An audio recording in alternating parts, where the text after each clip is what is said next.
예, 시간이 됐으므로 세미나를 시작하겠습니다. 예, 여러분 날씨도 고르지 못한데 이렇게 많이 참석해 주셔서 대단히 감사합니다. 오늘 이 세미나는 이 바른사회 시민회의에서 주최하는 정책 토론회인데요. 삼성 바이오로직스에 관한 사안이 되겠습니다.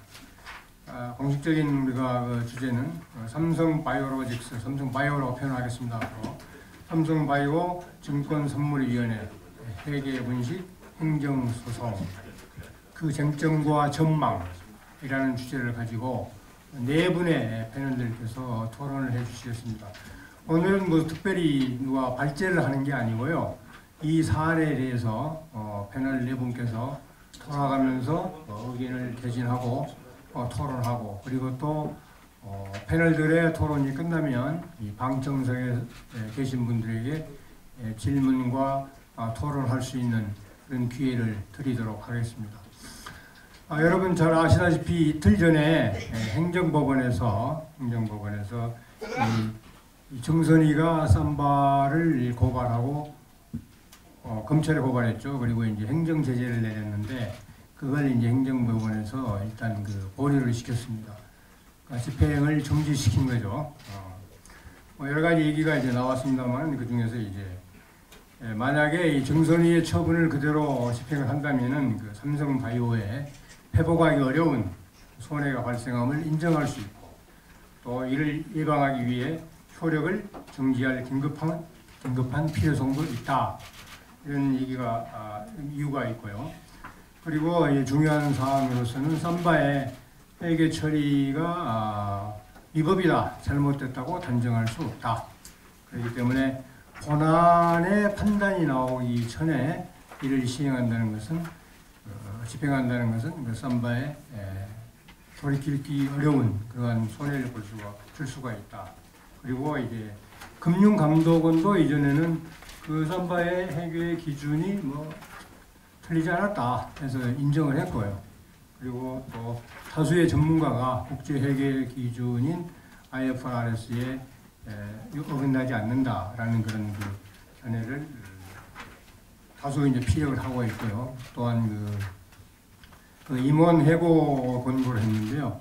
현재 그 우리나라 바이오 산업에서 현재 그 삼성 바이오 로직스의 사장인 그 김태한 사장만큼의 경험과 경력을 가지신 분도 찾기가 어렵다. 그래서 이런저런 이유로 행정법원에서 집행 정지를 했습니다. 그래서 이제 본안 소송이 나오기 전까지, 제가 알기로는 본안 소송이 나오고 30일 이후까지로 알고 있는데요. 그때까지는 정지가 되는 걸로 이렇게 되었습니다. 예, 반갑습니다. 방금 소개받은 최승재입니다. 저도 존경하는 우리 김용용 원장님께서 교수님께서 좌장을 맡으시고 최준선 교수님, 전상현 교수님, 조동문 교수님 다들 훌륭하신 분께서 이렇게 참여하시는 자리에서 함께 할 수 있게 돼서 영광입니다. 제가 오늘 이 말씀을 듣고 그리고 잠깐 이렇게 자료집을 보니까 아마 여러 자료집에 관련되는 말씀들에 대한 언급이 상세하게 있어서 저는 전체적으로 이 관련된 그 법적 쟁점과 관련해서 기본적인 부분부터 이야기를 시작하는 것이 어떨까 싶습니다. 우리가 보통은 이제 지금 이 사건에서 흔히 이야기하고 있는 분식회계라고 하는 이야기에 대한 개념을 먼저 이야기하는 게 어떨까 싶습니다. 분식회계와 관련해서 사실은 이제 오늘 이 자리에 이렇게 함께 하기 전에 요즘 제가 열심히 읽고 있는 책입니다. 회계의 세계사라고 하는 일본 그 다나카 요시히로라고 하는 사람이 쓴 책인데요. 이 책은 갑자기 생뚱맞게 책 이야기부터 하냐는 생각을 하실 수도 있는데요. 회계라고 하는 것이 각국에서 어떻게 발전되어 왔는가에 대한 이야기를 하고 있는 책입니다. 회계라고 하는 것이 저희가 뭐 때문에 회계를 하고 또 회계장부를 왜 만드나요? 사실은 원래 회계는 크게 나누면 이제 이 책에서 상세하게 쓰고 있는데 우리가 보통 말할 때 회계는 재무회계, 그다음 우리가 이런 거 이야기하고 있습니다만 회계는 반드시 사실은 재무회계만 있는 것도 아니고 관리회계라고 해서 자기가 스스로 회계적으로 내부적인 어떤 그 관리 목적의 회계도 같이 회계장부를 만듭니다. 그런데 그것이 관리회계든 재무회계든 회계라고 하는 것은 공동적으로 재무제표라고 하는 것들을 만드는 것이고 그래서 우리가 달리 말해서 북키핑을 한다고 하죠. 그리고 이러한 그 장부들을 만드는 것은 장부를 보는 사람, 즉 그 북을 보는 사람에게 어떤 정보를 제공하기 위한 기능을 합니다. 그리고 그 정보를 제공하기 위한 목적에 따라서 적정한 방법으로 회계장부들은 만들어집니다.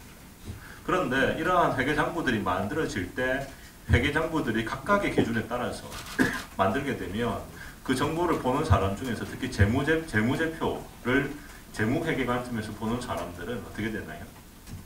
A라고 하는 사람은 나름대로 A의 기준을, B라고 하는 사람은 B의 기준을 가지게 되면 이 사람들은 실질적으로 또 제3자 입장에서는 서로 다른 재무제표에 대해서 이를 비교해서 그 회사의 재무 정보를 정확하게 알기가 어렵습니다. 그래서 우리는 이러한 재무적인 상황들을 정확하게 파악하기 위해서 그 재무제표를 작성하기 위한 기준을 통일적으로 제시합니다.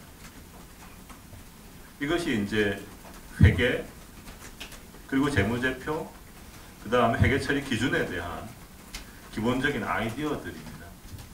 이것에 대해서 사실은 재무제표는 그리고 재무회계는, 관리회계는 이미 이 책에 따르면 이탈리아 시대부터 이루어져 있었고 이러한 이탈리아 이후에 프랑스라든지 영국, 미국 등의 선진국들이 각각의 회계를 발전시키면서 진행되어 왔었는데요.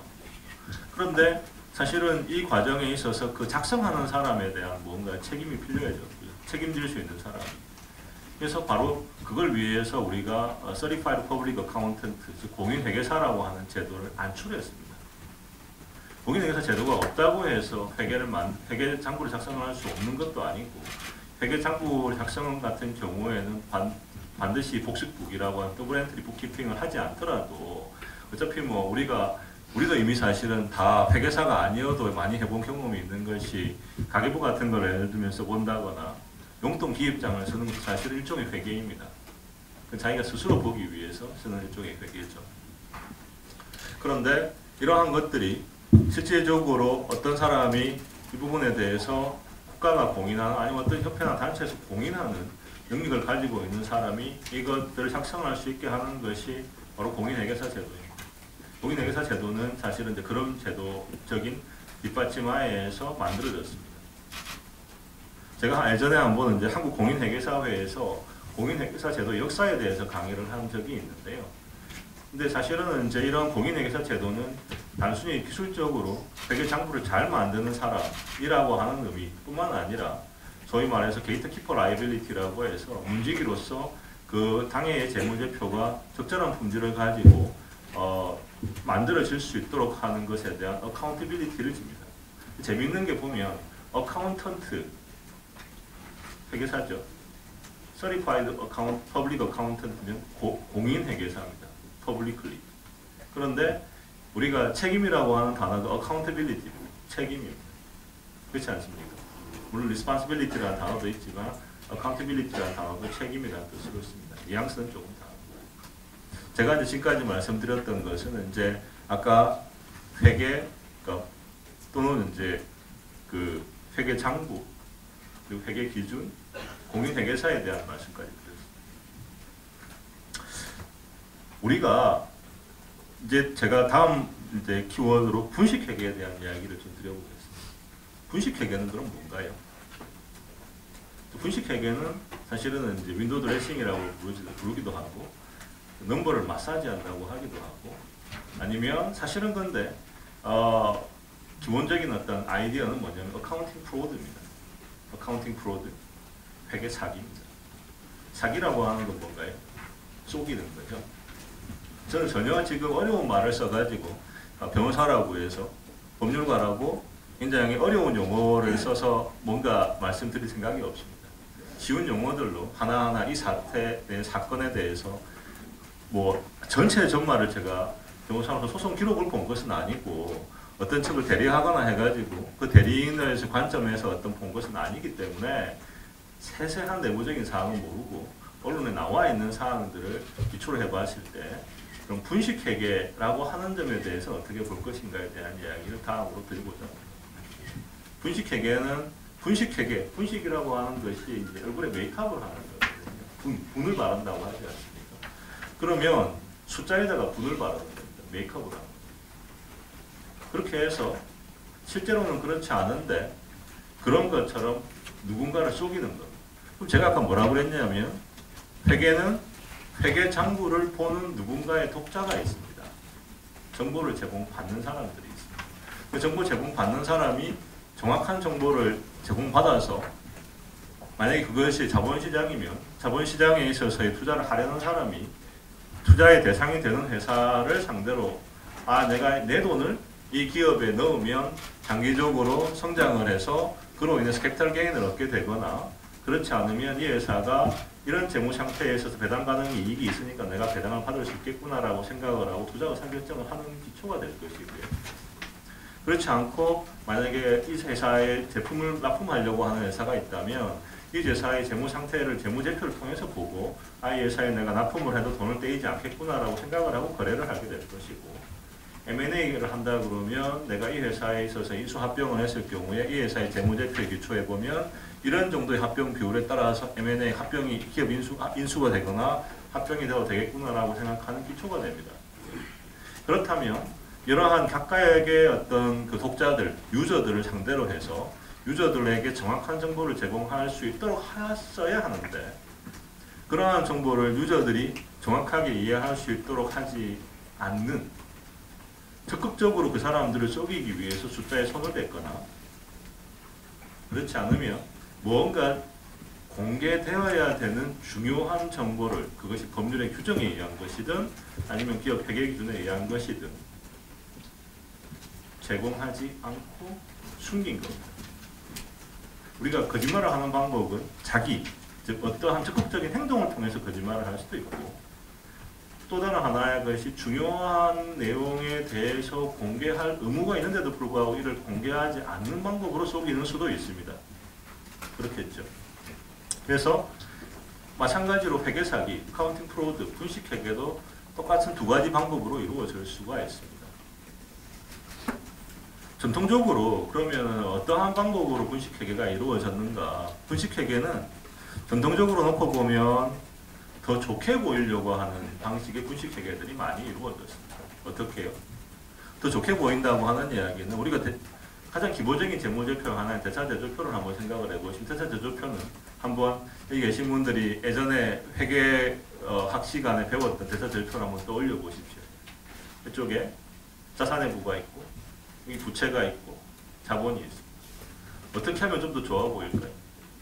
자산이 좀 더 많으면 좀 더 좋아 보이지 않을까요? 부이? 더 예뻐 보이겠죠. 부채가 좀 더 적으면 좀 더 예뻐 보이지 않겠습니까? 자, 그러면 예를 들어서 이러한 자산을 늘리기 위해서 실질적으로 예를 들면 썩어서 없어져 버린 예를 들면 곡물창고에 곡물이 더 있는 것처럼 보여서 재고자산을 더 늘려서 보이거나 그렇죠. 그렇지 않으면 내가 사실은 받을 돈이 없는데 asset receivable 그러니까 내가 지금 매출 채권을 갖다가 가공으로 만들어 놔가지고 누군가하고 짜고 매출 채권을 만들어서 사실은 더 좋게 보일 수도 있고 사실은 부채에 딴을 손을 대서 또 역시 마찬가지로 채무가 적은 것처럼 보일 수도 있습니다. 회계사들은 이러한 기업들이 기본적으로 손을 댄 숫자들에 대해서 오디트라고 하는 감사를 하고 회계사의 오디트라는 기준은 감사 기준이 있고 감사 기준에 따라서 회계사들은 자신의 프로페셔널한 디시전 메이킹에 의해서 감사 기준에 따라서 그런 프린시플을 가지고 감사를 합니다. 근데 여기서 저희가 유의해야 될 점은 감사 기준에 따라서 감사를 한다는 것이지 모든 부정을 다 적발할 수 있다는 뜻은 아닙니다. 그렇지만 하여튼 회계사들은 그런 어떤 오류가 있거나 아니면 그런 분식이 있을 경우에 감사 기준에 따라서 해야 될 일들을 다 하고 만약에 그렇지 않으면 아까 말씀드렸던 것처럼 공인회계사는 감사인으로서 게이트키퍼 라이빌리티, 프로페셔널 라이빌리티를 지게 됩니다. 이게 이제 우리가 가지고 있는 기본적인 메커니즘이고 분식 회계라고 하는 것에 대한 생각입니다. 물론 거기에 대해서는 반대 방향으로 역분식이라고 하는 방식도 있을 수 있습니다. 그걸 나쁘게 보이려고 왕창 나쁘게 보여버리고 이제 흔히 저희가 분식 회계할 때 기본적 교과서단에서 많이 쓰는 빅베스라고 해서 아주 그냥 나쁘게 만들어 버려서 다음번에 더 좋게 만드는 좋게 보이게 하는 역분식도 있긴 있습니다.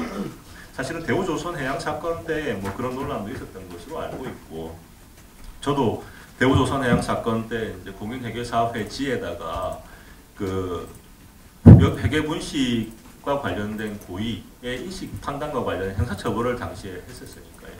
네, 글로 쓴 얘기 있습니다만 뭐 그 부분에 대해서는 더 궁금한 분이 있으시면 그 글을 찾아보시기를 하고요. 시간이 20분을 주셨으니까. 그래서 이제 한 10분 정도를 지금 거의 말씀을 드린 것 같아서 나머지 10분을 그러면 이런 류의 사건들에 있어서 이 회계 분식과 소위 말하는 회계 사기인가 카운팅 프로드인가라고 하는 것에 관련된 몇 가지 쟁점들에 대해서 말씀을 좀 드리겠습니다. 세 쿠키 정도를 말씀드리려고 하는데요. 첫 번째는 뭐냐면 우리가 아까 제가 말씀드렸던 전통적인 어카운팅 프로드 내지는 분식 회계와의 관계에 있어서 종래의 전통적인 어떤 어카운팅 프로드, 분식 사기가 분식 회계가 발생하는 것들은 말 그대로 팩트를 찾아내는 과정입니다. 정말 없는 가공의 매출 채권을 발생시킨 것인지, 이미 소실돼가지고 없어진 재고자산을 있는 것처럼 기재한 것인지 하는 등의 문제는 팩트의 문제이고, 실제로 그런 팩트가 확인이 되면 그런 확인된 팩트들은 분식 회계라고 하는 점에 있어서 별로 논란이 있을 수가 없습니다.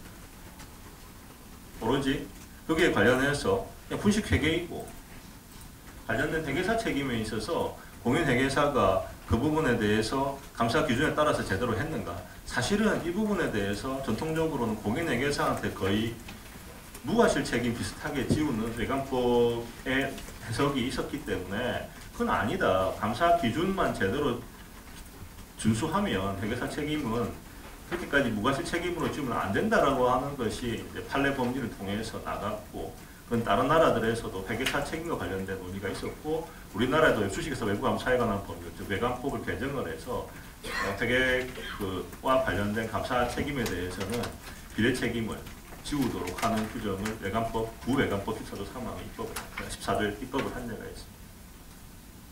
그런데 대우조선 해양 사건도 그렇고 이 사건도 그렇고 제가 보기에는 물론 뭐 제가 이 사건에 대해서 대조양 사건도 마찬가지고 정확한 사실관계를 잘 몰라서 그렇게 볼 수도 있겠지만 대조양 사건의 판결문도 그렇고 뭐 이건 지금 집행정지밖에는 아까 말씀처럼 사회자 말씀처럼 없으니까 제가 뭐 법원의 판단은 어떨지는 이제 봐야 되겠습니다만 오늘날 사실은 분식 회계라고 불리워지는 것들에는 어떤 부분들이 특징이 있냐 그러면 회사가 재무제표를 준비하는 회사가 또는 그 재무제표를 감사하는 공인회계사 관점에서 각각의 책임을 지울 때 그것들에 대해서 아까 회계 기준을 말씀하셨지만 우리나라에 사실 회계 기준이 한계가 아니지 않습니까? IFRS도 있고 IFRS를 적용하는 회사, 그 다음에 뭐 KSAB에서 물론 이제 그 회계기준원에서 한국공인회계사회인 회계기준원에서 정하는 이제 IFRS나 KIFRS, 그 다음에 KGAP, 중소기업 회계기준을 쓰는 것도 있고 사실 회계기준이 좀 분기가 돼 있는데 우리나라는. 근데 이런 상황에서 각각의 회계기준들을 어떻게 준수하느냐에 대한 사실은 사항은 기준서 제도화에서는 판단의 여지가 다분히 있습니다.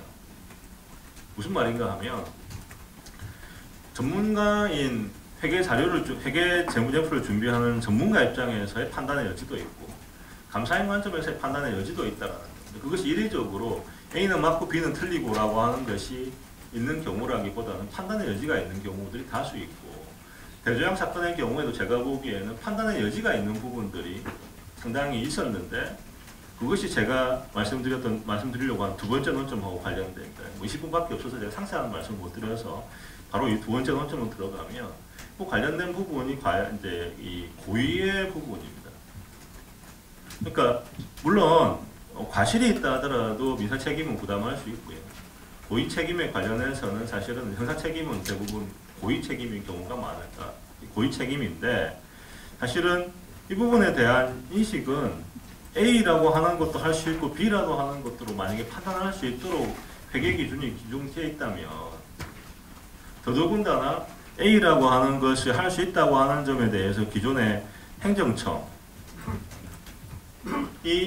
판단한 바가 만약 문제가 없다라는 식으로 판단이 됐다면 그 입장에서는 기본적으로 다음 판단 역시도 사실은 그거에 대한 신뢰가 있을 수밖에 없습니다. 왜냐하면 A, B라고 하는 것에 선택지가 있는 상황에서 A를 선택했다고 하는 것만 가지고 이 사람이 잘못했다고 말을 하기 적당하지 않을 수 있고, 왜냐하면 그것이 명백하게 어떤 그 회계 기준을 위반했다는 명백한 정도가 아닌 다음에는 재량의 여지가 있다 그러면 그것은 재량의 일탈 남용이 없다면 위법하다고 판단할 수도 없을 것이고, 그리고 더더군다나 그 중에서 하나를 선택했는데 선택된 하나에 대해서 만약에 그것에 대해서 책임지고 있는 행정관청에서 특별히 문제를 삼지 않았다면, 문제 삼지 않은 것에서 더 나아가서 문제가 없다고 했다면 사실은 이 부분에 대한 신뢰는 상당히 법적으로 보호받을 가치가 있는 이익일 것이고, 그렇다면 주관적인 요건에 있어서의 판단, 고의 또는 과실 판단에 있어서도 이것을 들어가지고 최소한으로 미필적 고의가 있다라고 말하기는 매우 어렵다라고 하는 생각. 물론 그 외에 사실 세부적인 사항에 대해서도 이 사건의 뭐 지분법 문제라든지 여러 가지 이슈들이 끼어 있고, 사실은 그 부분에 대한 판단은 여러 가지 팩트와 관련된 팩트 디펜던트한 이슈들이 있습니다. 그런데 제가 보니까 조동훈 교수님 부분에 상당히 팩트들이 있고, 만약에 이 팩트에 대한 논의가 먼저 나왔더라면 그럼 제가 뭐 거기에 대해서 뭔가 코멘트를 할 수도 있겠지만, 제가 아마 맨 처음 하라고 한 건 인트로덕터리로 아마 이야기를 하라고 말씀을 주신 것 같으니까 일단 뭐 그 정도만 말씀을 드리는 게 어떨까라고 하는 생각이고요. 이제 그러면 이제 세 번째 주제로 지금 한 5분 정도 남아 있어서 5분 정도의 시간을 제가 생각하기에는 이제 집행정지 결정과 관련된 이야기를 좀 드리면 어떨까 싶습니다. 사실은 이제 뭐 제가 이 그 건과 관련해서 아까도 말씀드렸지만 구체적인 세부적 사실관계를 모릅니다. 제가 사실은 아는 것은 여기 이제 행정법원 제3부 결정이 있고요. 2018화 13670 집행정지 사건의 결정문입니다.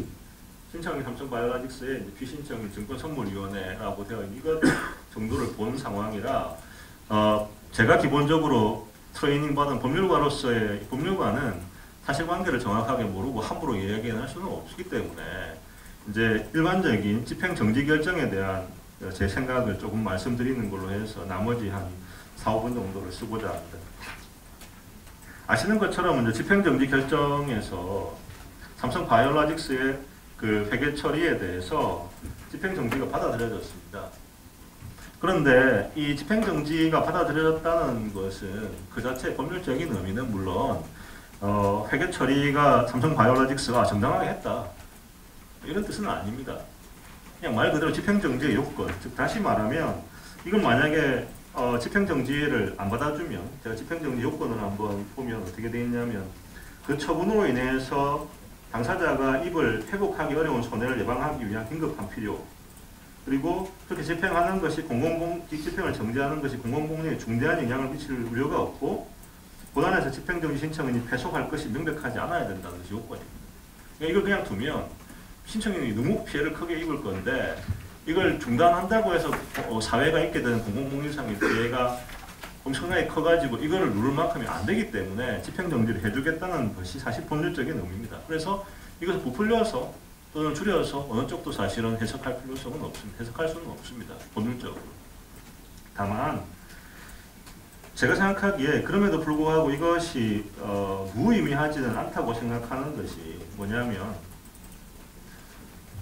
분식회계와 관련해가지고 사실은 저는 이제 분식회계와 관련된 언젠가 한번 책을 쓰겠다고 생각을 하고 계속 사실은 이제 분식회계와 관련된 자료들을 모으고 있고, 아까 뭐 제가 보여드린 것처럼 이제 이런저런 분식회계와 관련된 책들을, 그러니까 회계학 관련된 책, 그러니까 뭐 사실 이 분야에 제가 처음 관심을 가지게 된 건 예전에 제가 MBA를 하면서인데, 그러니까 보고 있었기 때문에 이런 관점에서 놓고 보면 사실은 분식회계 사건에서 집행정지가 제가 알기로 최소한 뭐 저의 미혹함 때문에 그렇긴 하지만 받아들여진 사건이 그렇게 명확하게 제가 알기로는 기억하는 경우가 없습니다. 왜일까?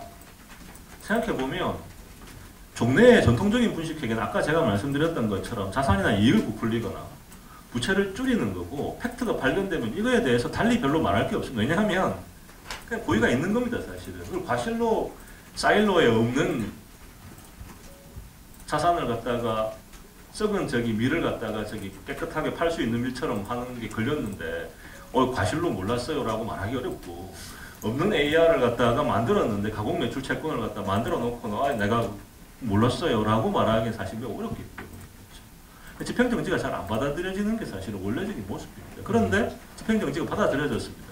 자, 그러면 이거는 엄격하게 그냥 단순히 법리적으로 놓고 보면 사실 뭐 삼성 바이오로직스한테 주는 피해가 큰가 보다 라는 정도로 받아들일 수는 있겠지만, 아까 말씀드렸던 세 번째 요건에서 집행정지 신청인이 본안에서 패소할 것이 명백하지 않다라는 시그널. 마치 우리가 이제 구속사건에서 구속이 됐네? 그럼 이 사람이 앞으로 형사처벌이 될 가능성이 높을 수 있겠구나라는 시그널을 주지 않습니까? 그것처럼 이게 지금 집행정지가 되면 집행정지가 된 걸 봐서는 본안에서 최소한 이렇게 설명할 수 있습니다. 아무리 비관적으로 말하는 사람도 본안에서 이게 지금 싸워볼 만한 논란이 된 논점이 있구나, 지금 다투어 볼 만한 논점이 있구나.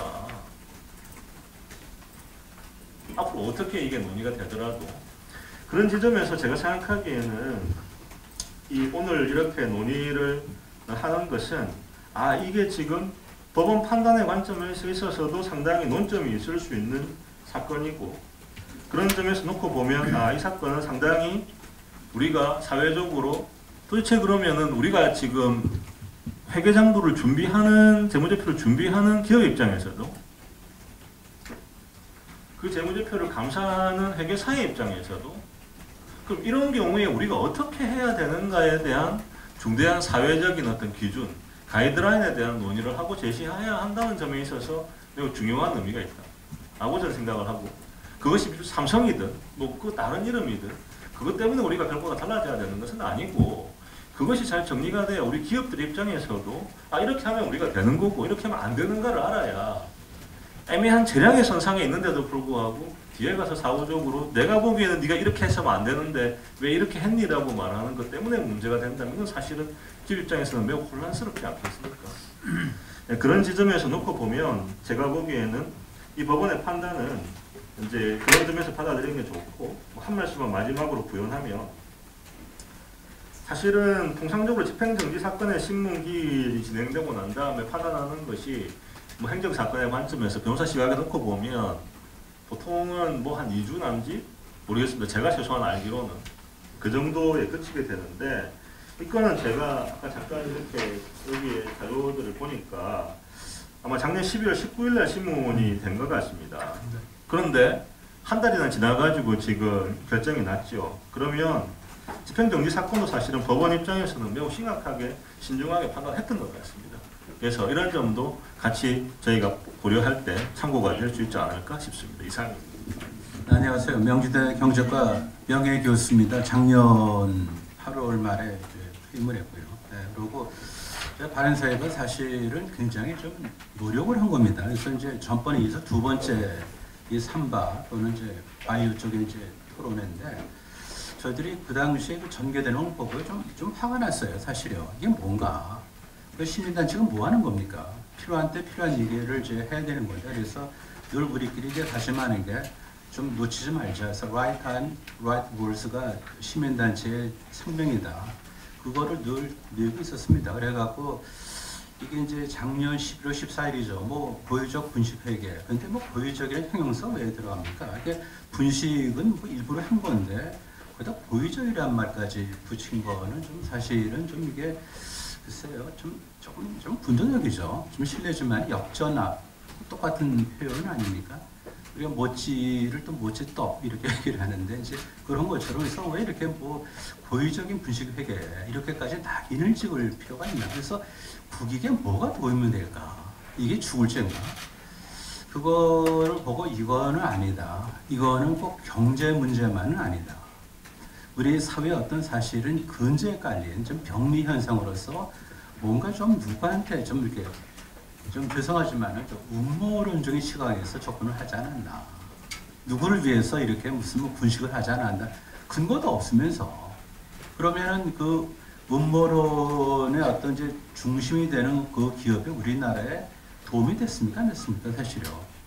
얼마 전에 그 기업의 어떤 실적이 떨어지면서 우리가 전체를 다 걱정해야 될 정도인데, 그런 음모론적인 그런 시각, 그리고 또 거기에 편승하는, 어떻게 보면은 뭐 우리가 이제 보는 쪽에 다르면 달리 해석을 하고 달리 이제 얘기하니까 그건 좋은데, 그거가 좋아요. 뭐 참여로 시작해서 연대를 끝나, 가운데 뭔지 모르겠어요. 근데 뭐 연대 고대를 상정하지 마시고요. 예, 조금입니다. 그런데 거기까지는 그래요. 왜냐하면 이제 뭐 이념지향, 가치지향이 좀 다른데, 근데 증선위는 사실은 좀 다르죠. 거기는 정부죠, 정부요. 그렇죠. 그러고 중립을 지켜야 되는 거죠, 정치적으로. 그런데 증선위마저도 사실은 암묵적으로 좀 시민단체, 특정 시민단체로 좀 부를게요. 뭐 이름을 제가 거론하기도 불편하고 싫고 그래서 그 특정 시민단체에 뭐 좀 등을 두들겨주고 그쪽에 로직을 갖다 서포트해주고 이런 게 됐습니다. 그래서 이거는 아니다 싶어갖고 이제 두 차례 걸쳐서 이제 바이오로직스 쪽으로 이제 토론을 한 거고요. 그리고 제가 그 처음으로 여기까지 뭐 많은 이제 발제를 하고 했는데 밑줄을 긋질 않았어요. 밑줄을요. 그럼 뭐냐? 밑줄은 이제 독자들이 긋는 어떤 저거죠. 그 영역이죠. 우리가 밑줄 보면 강요하는 거니까 중요하다 판단되시면 밑줄을 그으세요라고 생각하니까 밑줄을 안 걷는데 처음으로 제가 밑줄을 좀 몇 군데 좀 넣었어요. 그래서 이거는 지금 강조하는 것도 있고요. 얼마나 답답했으면은 이게 밑줄을 걷어 요거는 꼭 관심 갖고 보세요라고 제가 얘기했겠습니다. 네, 그 정도 좀 하고요.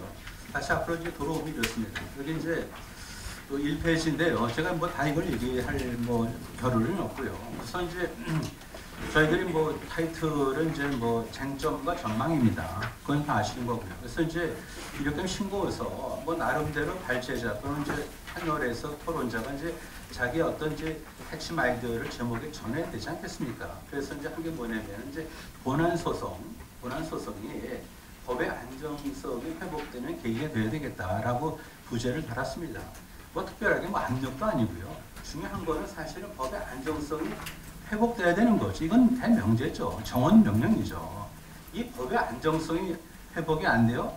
그럼 그때 그거 다른 거죠. 정권 따라 다르고 재판하는 사람 따라 다르면 도대체 어떻게 합니까? 그 자체가 불확실성이죠. 그래서 간절한 마음으로 본안 소송에서 법의 안정성 회복이 돼야 되겠다라는 걸 제가 담았습니다. 이거는 솔직히 보면은 본안 소송에서 증선위가 쳤으면 좋겠다라는 개인의 사견도 있어요. 개인의 사견입니다. 네, 더 이상 오버하지 마시고요. 그 다음에 이제 그 분식회계 논쟁의 본질인데, 뭐 잠깐 제가 말씀하셨지만, 이게 사실은 그 IFRS하고 이제 GAAP, 갭의 충돌이죠, 오는요. 근데 이걸 갖고 뭐 이렇게 누구를 스티그마를 할 필요가 있나? 그런 생각입니다. 뭐 알다시피 보면은 이제 갭은 이제 규정이죠, 룰 베이스고. 그 다음에 이제 IFRS는 이제 프린시플 베이스죠. 그래서 이제 기본적으로 이 이제 삼성 바이오에서는 이제 이 IFRS를 기초로 해서 회계 처리했는데 그거를 갭의 잣대로 보다 보니까 뭔가 불일치가 생기는 거죠. 그래서 충돌이 생기는 어떤 엇박자입니다. 이게 본질입니다. 이게 지금 이게 뭐 그렇게 무슨 뭐 진짜 뭐 과실 뭐 중과실 고의적 회계 분식해서 증권 시장에 명령을 내려가고 뭐 얼마 동안 증시가 딱 풀어진 어렵잖아요. 그렇죠. 그리고 이제 다시 기신이 얼굴이 풀어졌는데 그건 아니다라는 생각이 들고요. 그 다음에 뭐 자세한 건 좀 모르지만 좀 이렇게 본문에 보시면 이 페이지인데요. 굉장히 출렁출렁해요. 보면 이게 주가가. 근데 미래 가치를 반영하는 게 주가 맞잖아요. 근데 미래 가치 그대로예요. 그런데 정책 입김에 따라서 그냥 오르락 내리락 합니다. 싶거든요. 그래서 하나 숫자를 말씀드리면요. 2018년도 1월 1일 날 39만 원에 시작했는데 4월 달에 58만 올라가고요.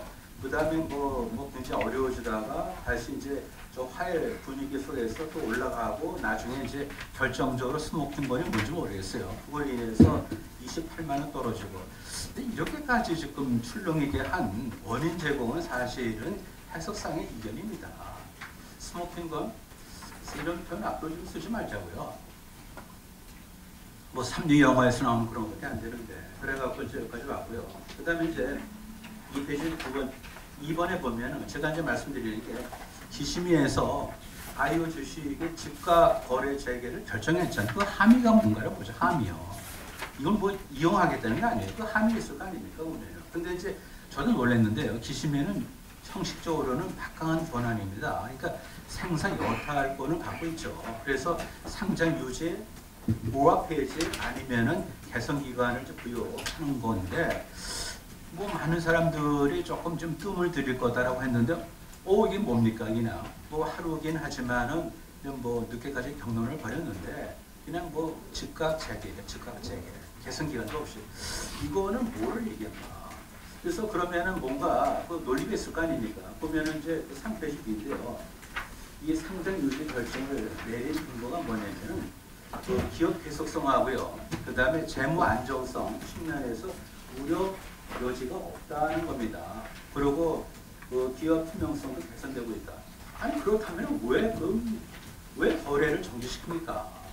이들은 왜 기업의 계속성하고 재무 안정성 측면에서 우려가 크지는 않고 투명성도 개선되고 있다. 그러면 왜 이걸 갖다가 왜 거래를 정지시켰냐? 이렇게 반대 질문을 할 수 있는 거 아닙니까?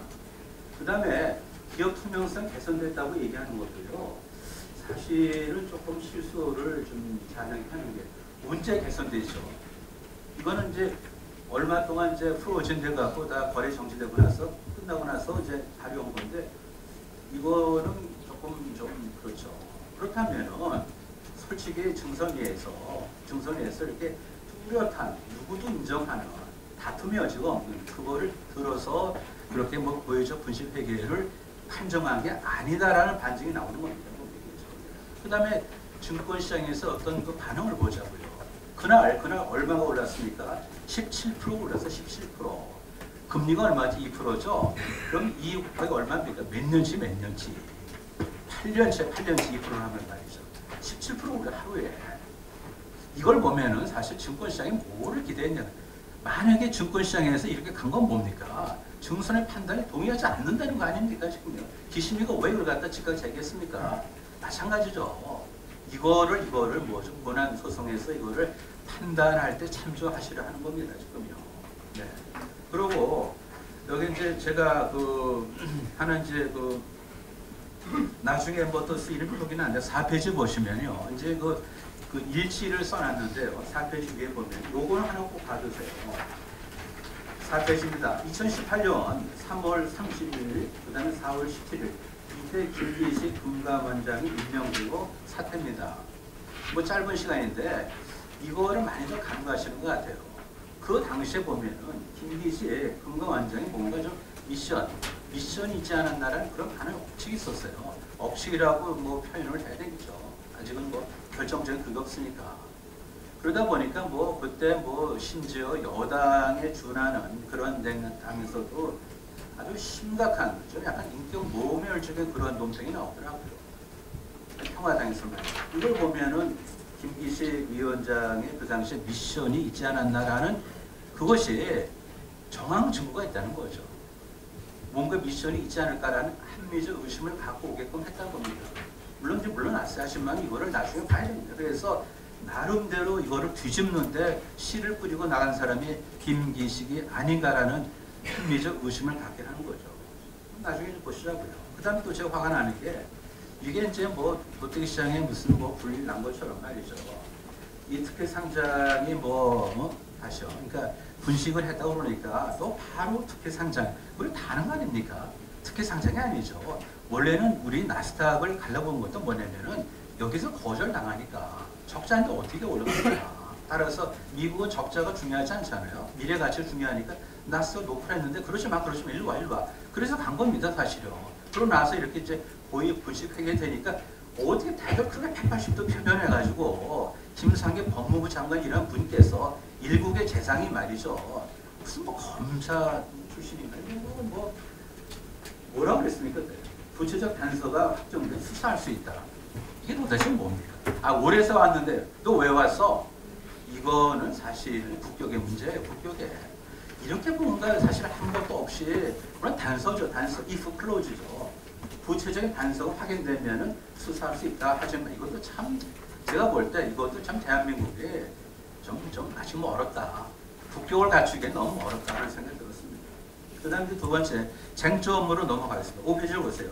중요한 겁니다. 여기 뭐 그림이 있는데요. 2016년 11월 1일 날 IPO를 했어요. IPO 처음으로. 그 다음에 그 당시 가격이 얼마 13만 2천 원, 13만 6천 원. 그러니까 뭐 이제 결국은 이제 뭐죠? 나중에 이제 뭐 일이 이제 뭐 좀 어긋나면서 분식을 하고 분식의 힘에 의해서 상장했다라고 얘기를 한 거 아닙니까? 그렇죠. 그리고 또 실제로 보면 또그 뒷페이지 보시면 또 나오겠는데 다음 단인가요? 손해를 봤어, 손해를요. 그러면 분식의 힘이요, 분식에 그 힘입어서 상장을 했고, 그다음 분식에 좀 그 기운이 빠지고 나서 적자로 돌아서면은 당연히 주가는 꼬꾸라져야 되는 거죠. 근데 그렇지는 않아요. 여기 5페이지 그림에서 보다시피요, IPO에서 들어간 사람들 다 돈을 벌었습니다. 생각해 보세요. 이상한 나라죠. 이상한 나라. 뭐죠? 분식한 주식을 구매한 이득을 본 이상한 나라가 되는 거죠. 이런 것도 사실은 이게 좀 너무 정상적에서 너무 벗어나는 그런 거죠. 디테일은 보세요. 디테일은 좀 시간도 좀 없고 그랬어요. 그 다음에 그 6페이지 보시면요, 그 표 2가 있는데 이것도 제가 이제 좀 노력을 해갖고 2015년도에 이제 1.9조의 당기 순이익을 이제 냈고, 그 다음에 그것에 이제 기대해서 분식을 했다. 그죠? 그래서 2016년 이제 11월에 상장했다는 건데, 그러면 1.9조 원의 당기 순이익의 출처가 뭐냐? 이거를 찾아낸 거예요. 거기 보시면은 거기에 콜옵션 부채 손실이 마이너스 그대로 들어가 있어요. 뭐가 도대체 분식이에요, 도대체? 그러면 여기 에피스 지분 평가액은 그 4.5조. 이건 당연한 거죠, 보면요. 당연한 거죠. 좀 생각해 보세요. 한번 우리가 페이스북이 말이죠. 페이스북이 삼성전자보다 시가총액이 2배. 2017년 9월 현재. 아니 도대체 페이스북에 공장이 있습니까? 도대체 라인을 깔았습니까? 도대체 파이프가 지나갑니까? 도대체 삼성전자 그 넓은 땅에 그 반도체 시설 말이죠. 근데 어떻게 시가총액이 페이스북이 삼성전자 2배가 됩니까? 그 분식했다고 착각하겠네요. 우리나라 사람 볼 때는. 그게 아닙니다. 그렇게 보지 마세요. 표 여기 2를 보시면요, 1.9조 원의 당기 순이익이 왜 나왔는지 명료합니다. 거기에 그렇게 시비가 붙었던 뭐냐면은 콜옵션 부채 손실 1.8이 마이너스로 반영된 것이 보이는 거죠. 그 다음에 넘어가겠습니다. 7페이지인데 중선이 재감리를 정당 근거로 기초했나? 제가 볼 땐 그렇지 않아요.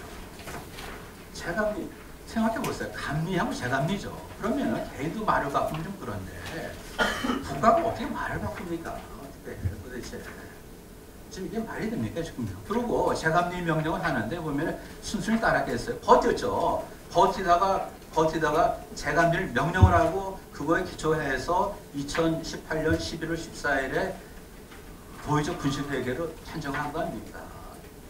여기 잠깐만요. 디테일은 보지 마시고요. 일지를 보세요. 일지에도 이것도 이제 매스컴을 찾아서 다시 제가 정리한 건데 그 4페이지를 보시면요. 거기 나와 있습니다. 4페이지요. 그러니까 이제 2018년도에 이제 사달이 난 건데 2018년도 거기에 6월 20일이 뭐냐면 이제 재감리를 요청한 거죠. 그래서 6월 20일, 그래서 이제 금감원에 삼성바이오 조시한 수정을 요청한 겁니다. 그러다 보니까 이쪽에서 뭐죠? 7월 4일 날 증서 열면서 수정안을 제출을 거부했어요. 거부한 거죠. 그러니까 바로 뭐냐면은 일주일 좀 지나고 나서 7월 12일 날 재감리를 명령했습니다. 이게 좀 명령 사항입니까? 그러다 보니까 이제 명령했고, 그리고 10월 16일 날 이제 뭔가 중징의 가닥을 잡았죠. 그 다음에 14일 날 뭐야? 분식 결정했다고 판정한 거죠, 지금요. 이런 흐름입니다. 이거를 보시면 뭐가 보이세요? 목적을 향해서 진지를 내가 구축했습니다. 누군가 구축했어요. 보면요. 특정인이. 아직은 억측입니다. 그러고 나서 이렇게 쭉 몰아가고 나서 목표를 갖다 정하고 나서 이렇게 하는 거.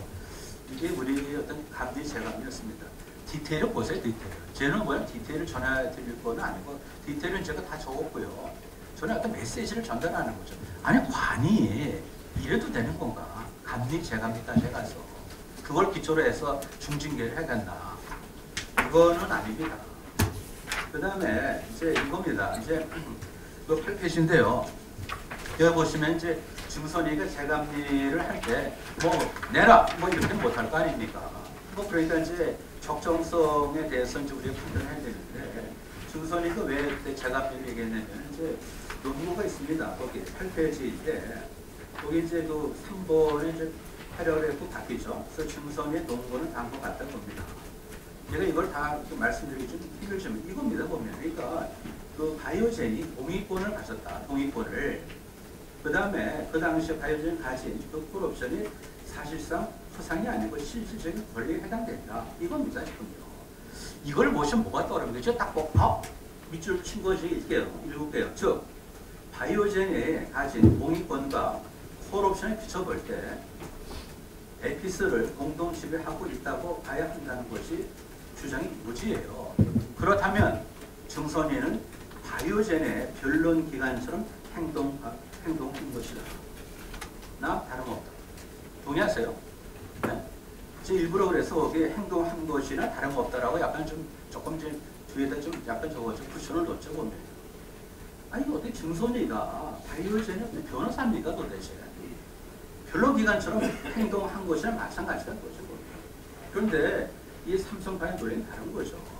이게 사실 동의권은 이거는 그 당시에 방어권이고요. 방어권이 이거는 이제 공동 결정의 어떤 그런 근거가 될 수 없는 거고 또 하나는 뭐냐면 콜옵션. 그거는 뽑는 거예요. 콜옵션은 사실이요. 그 당시 무슨 콜옵션입니까? 막 시작을 했는데. 그러고 생각해 보세요. 삼성이 아무리 뭐 큰 기업이라 하더라도 바이오는 아무것도 모르니까 약자 중에서 약자죠. 그러니까 바이오전이 뭐 있습니까? 별거 없는데도 그냥 15%만 돈 내고 잘 되면 그때 가서 클레임할 때 한 거 아닙니까? 얼마나 기회주의적이에요. 그걸 뻔히 알면서 그냥 굴욕적으로 그냥 을이 되는 어떤 그런 뭐 추한 어떤 몰골로 그냥 이게 들어간 거죠. 15%만 처음에 내고 나중에 잘 되면 내가 반을 삭개라 그런 권리를 인정해 준 거 아니에요. 그건 뭐냐면 그 대신 85%의 어떤 경영권 가졌으니까 그런 수모를 이제 갖고 있는데 그 당시 콜옵션은요 이건 물총의 물총 살상령이 아닙니다. 이것이요. 물총의 물총. 이걸 가지고 무슨 실질적이냐 이게 말이 됩니까? 증선에 있는 분들을 뭐 다들 뭐 훌륭하시죠. 근데 참 저는 좀 분해요. 저는 관에도 못 갔고 이렇게 맨날 평생을 10년 채에서 그냥 변두리에서 청계시 15가 16에서 왔다 갔다 하는데 제가 생각할 수 있는 걸 그 생각을 못 하진 않을 거 아니에요. 9페이지 보세요. 9페이지. 여기 중요한 그림입니다. 이게 삼성 바이오로직스의 어떤 지분 구조.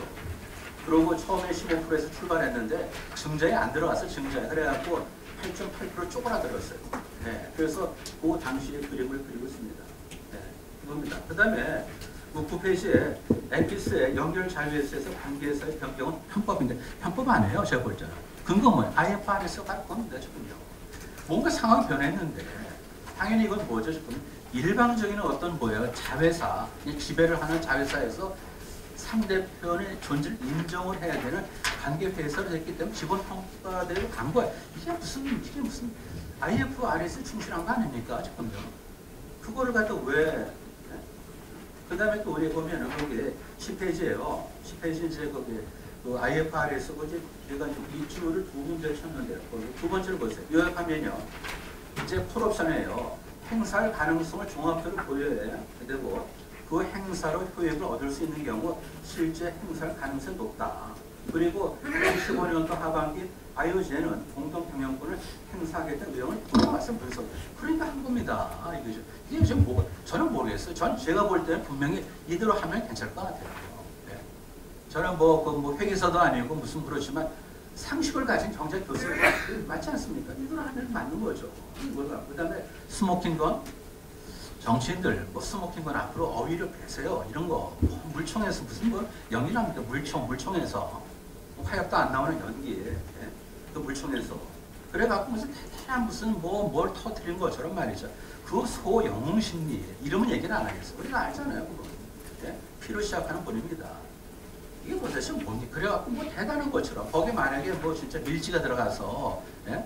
이재용의 어떤 뭐 밀지가 들어가서 이만저만해서 유리하게 뭐 바꿔라 그것도 아니잖아요. 1년의 회의 과정에서 그 당시 2015년도 8월에서 11월은 뭐냐면은 분명히 뭐죠?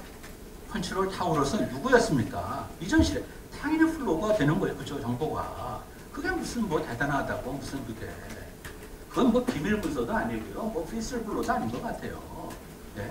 그럼 아무것도 안 해야 됩니까 지금요? 그리고 우리가 하는 이제 노칭이 뭐냐면 제가 여기 처음 쓴 것 같은데 2015년 8월에서 11월은 뭐냐면 기본적으로 그때 엘리엇이 삼성물산 주식을 갖고 스틸 옆에서 지켜봤을 때예요. 지금. 그래 당연히 개연성이 있으니까 그걸 갖다 대응해야 될 거 아닙니까? 뭐 여기 뭐 P로 시작해서 뭐 N으로 끝나는 분에 대해서 가치가 없어요. 그래서 시간 절약합시다 보면. 그리고 또 하나 이제 11페이지에 거기 이제 약간 이제 어긋났는데 11페이지 마지막 거였어요. 삼성 바이오 가치 6.9조를 산출했는데 그 근거가 있죠. 근거를 보면 이게 뭐가 거기 보세요 보면 삼성 바이오의 6.9가 뭐냐? 그래서 6.9에 뭐예요 지금요? 51%를 또 한개 물산의 지분이죠. 그래서 CMO가 3.9가 되고요. 에비스 지분이 3.0. 뭐냐면은 에비스 가치에서 역시 바이오젠 가치를 빼고요. 콜옵션도 뺀 거예요. 그러니까 바이오젠 가치 8.8을 빼고 콜옵션 빼고 이게 뭐 정상적인 처리 아닙니까 지금요. 네? 그 다음에 이제 12페이지에 그 박스 있는데 간단히 말씀드릴게요. 제가 거기 보면 이제 쟁점하고 이제 입장인데요. 그 2015년도 바이오 자회사 에피스 회계 기준 변경 적절한가? 뭐 보이자로 그러죠. 근데 제가 볼 때는 일회성 평가 이익으로 일회성 평가 이익으로 기업 본질 가치 바꾸지 못한다고 명기했기 때문에 회계 분식이 아닌 거죠. 그렇죠. 제가 무슨 뭐 없는 얘기를 했습니까? 두 번째, 그 바이오 자회사 에피스 종속 회사에서 단계에서 전환 적법한가? 그 하여튼 아까 말씀드린 대로 합작 투자사 바이오젠 2015년도 콜옵션 행사 실익이 커져서 단계에서 전환을 타당한 겁니다. 이게 바로 IFRS죠. 그 다음에 그 콜옵션 공시에 누락했냐? 제가 볼 때 이거는 미 기자는 실수예요. 그렇지만 이거는 단순 실수. 그 당시에는 이게 보면은 특별하게 의미가 있는 게 아니에요. 2014년 그 당시 콜옵션이 뭐건 아무것도 아니죠. 질병 떨어뜨려도 죽지 않을 거죠. 보면요. 네? 1원짜리 동전 주께서 우리가 뭐 허리를 굽히지 않는 거나 마찬가지 비유가 되는 거죠. 따라서 이건 단순 실수지 고의적인 뭐 공시 누락은 아닌 것 같고요. 합병 비율 4번입니다. 이거 중요한 겁니다. 삼성 바이오 분식 회계 삼성물산 제일모주 합병 비율에 영향을 미쳤나? 이제 증손이 보니 합병 비율에 영향 없지만 합병에 대한 사후적 정당성을 확보하기 위해서 그렇게 했다 봅니다. 근데 제가 볼 땐 뭐냐면요. 선을 보자고요. 삼성물산 합병이죠. 정확한 뭐죠? 2015년 7월에 결정했어요. 물론 약간 두세 달 걸렸죠. 그 다음에 후 2016년 11월에 상장을 했고 그 다음에 분식회계 시기에 걸렸기 때문에 이거는 인과관계가 이건 맞지 않는 거죠. 한참 뒤에가 어떻게 합병 영향을 줍니까 지금? 네. 합병 비율은 주가에 연계되어 있기 때문에 분식회계하고도 사실은 뭐죠? 무관입니다. 이거를 우리가 좀 염두에 둬야 되고요. 그 다음에 이제 우리가 또 놓치지 말아야 될 게 뭐냐면 결국은 뭐 특정 시민단체라든지 사회 분위기, 뭐 은근히 정치권도 연루된 것 같은데 그들이 원하는 뭡니까 지금 후계 부도에 영향을 미치고 싶은 거죠. 이걸 지렛대로 해서 지금요. 그래서 이재용 부회장 후계 부도와 삼성바이오 회계 논란 이게 되는 건데 이재용 부회장에게 유리한 합병이었나? 이거는 좀 우리가 팩트를 좀 짚어보자. 만약에요, 지금 한번 생각해 보세요. 2015년 그때 7월 당시에 이제 합병을 결정했죠. 근데 그 당시 뭐냐면 제일모주 한개 뻥튀기인가 하더라도 제일모주에 속해 있는 바이오는 그 당시에는 상장이 안 됐어요. 외관법에 적용을 받는 정도의 기업이에요. 거기는 얼마나 그 펌프질을 해서 기업 가치를 올려야 그것이 제일모직에 연결이 되고 제일모직이 커져서 이재용에게 유리하고 이거는 좀 너무 심한 거 아닙니까? 이거는 이게 시간 순서를 보시라고요. 2015년 7월 17일 날 합병을 결정을 했는데 그 당시 제일모직에는 뭐예요? 이때 그냥 사업부는 마찬가지예요. 사업부. 아직은 뭐 이제 외관 상장된 게 아니니까. 그렇죠. 그냥 뭐 그냥 외관법에 적용을 받는 그런 거죠. 그건 얼마나 부풀려야 제일 모지에 터지고 그래서 이재용 씨한테 유리합니다. 이렇게까지는 안 해요. 그다음 또 하나 전번에 좀 드린 말씀 다시 반복하는 건데 엘리엇이 끼어들어왔죠. 그렇죠. 뭐 냄새를 맡았죠. 그래갖고 엘리엇이 뭐냐면은 아니 분명히 삼성전자를 가졌잖아요. 물산에. 근데 삼성전자 주식 평가액보다 적은 삼성물산 시가총액이 말이 되냐 그런 얘기. 말이 됩니다. 그게 바로 뭐냐면 페어런트 컴퍼니의 퍼즐이 되는 거죠. 삼성물산이 가진 삼성전자 주식 팔 수 없는 거예요. 팔을 수만 다 무너져요. 팔 수 없는 거에 따라서 배당밖에 못 받는 거예요. 팔 수 있어야 자산 가치가 있는 거죠. 내 집에서 움직임 지뢰가 터지는데 내 기사를 뜰 수 있습니까? 똑같은 논리죠. 그렇기 때문에 그 당시에는 이 페어런트 컴퍼니 퍼즐에 의해서 설명되듯이 삼성물산이 가진 삼성전자 주식은 팔 수 없는 겁니다. 따라서 당연히 정상적인 평가가 안 되는 거죠. 그 다음에 우리가 이제 마지막으로 2015년도 합병 시점 이전으로 그렇게 애써요. 뭐를? 시계추를 돌리려고. 그래갖고 2015년 뭐예요? 합병이니까 그 전에 뭐 돌려갖고 합병에 문제를 제기하고 합병이 유리했다, 합병이 무효다 해서 뭔가 끌고 가겠다는 거 아닙니까 사실요. 이거는 우리가 진짜 대한민국의 정상적인 나라로 가려면 이런 건 좀 하지 말아야 되는 거죠. 만약에 그렇다면은 법리를 해야 되는 거지 이거를. 드라이빙 포스에 있어가지고 그렇게 정치공학입니까? 경제공학입니까? 이거는 하지 말죠. 그래서 2012-14에 왜 그걸 재무제표를 왜 다시 작성하게 합니까? 그 지나간 거를. 그럼 뭐예요? 2012-14를 다시 작성하다 보면은 삼성물산 연결되다 보니까 다시 이제 물레방아를 갖다 뭐예요? 흘러간 물을 그냥 거꾸로 돌리는 거죠. 이거는 아닙니다. 에필로그 왔는데요. 이거 보내요. 3번, 3번 에필로그 좀 그렇습니다. 상장을 할 때 얼마나 참여연대가 깐깐하겠습니까? 상장하고 나면 넘어가야죠. 그걸 갖다 이렇게 해서 그걸 거꾸로 결국 거꾸로 뒤집어죠. 그럼 그때부터 달라요. 그게 말이 됩니다.